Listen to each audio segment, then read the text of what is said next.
Habari kamili. Rais wa Taasisi ya Wahandisi Tanzania, Asa Mwaipopo, amesema kuwa kuna umuhimu wa wahandisi kujadili teknolojia ya ujenzi nchini unaoendana na mazingira ya greenhouse pamoja na matumizi ya akili yani AI ili kusaidia kukabiliana na changamoto za mabadiliko ya tabia nchi kwenda sambamba na maendeleo ya teknolojia duniani. Akizungumza na waandishi wa habari jijini Dar es Salaam kuhusu kongamano la 12 la wahandisi barani Afrika, Mwaipopo amesema kuwa kongamano hilo linatarajia kukutanisha zaidi ya washiriki 1000 kutoka ndani na nje ya Afrika, lengo likiwa ni kubadilishana uzoefu, maarifa na kujadili mustakabali wa taaluma ya uhandisi katika maendeleo ya bara hilo. Mambo muhimu katika mazingira yetu, licha ya maendeleo na uwekezaji na mambo yote haya yasipozingatiwa, basi tunaweza kukuta kwamba tumeiharibu nchi na dunia yetu kwa vizazi vijavyo. Kama miundombinu ikiendelezwa bila kuzingatia mazingira, itakuwa ni changamoto. Dodoma. Mbunge wa Bariadi Vijijini, Masanja Kadogosa, amesema kuwa sehemu kubwa ya miundombinu ya barabara imeanza kufikia muda wake wa mwisho wa matumizi hayo, hivyo ameishauri serikali kuongeza nguvu zaidi katika ukarabati wa barabara hizo.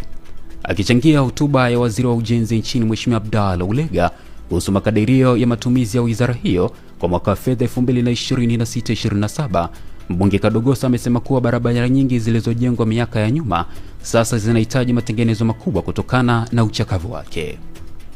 Simiyu ni mji ni mkoa mpya kama mikoa mingine kama Katavi. Kwa tunahitaji sana barabara zetu kuimarishwa, na ndio maana tunapeleka maombi mengi sana kuhusu kuongeza barabara za TANROADS ndani ya mkoa wa Simiyu. Arusha.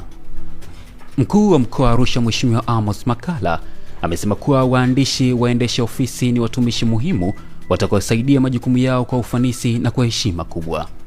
Ameyasema hayo wakati wa mkutano wa kujadili wa kitaaluma wa chama cha waandishi waendesha ofisi Tanzania TAPSEA uliofanyika jijini Arusha, ambapo akizungumza kwa kutumia methali ya mtu anayekaa na mgonjwa ndiye anayejua mapigo ya moyo wake, Makalla amesema kuwa uzoefu wake katika mikoa 6 aliyowahi kuiongoza inaonyesha uwezo mkubwa alionao kanda hizo zote na utendaji serikalini.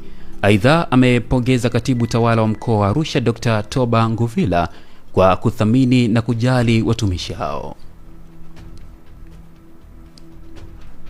Na sasa tuangazie habari mbalimbali za ulimwengu. Mkuu wa jeshi la Pakistan Asim Munir anatarajia hii leo kwenda Tehran wakati Irani ikipitia pendekezo la karibu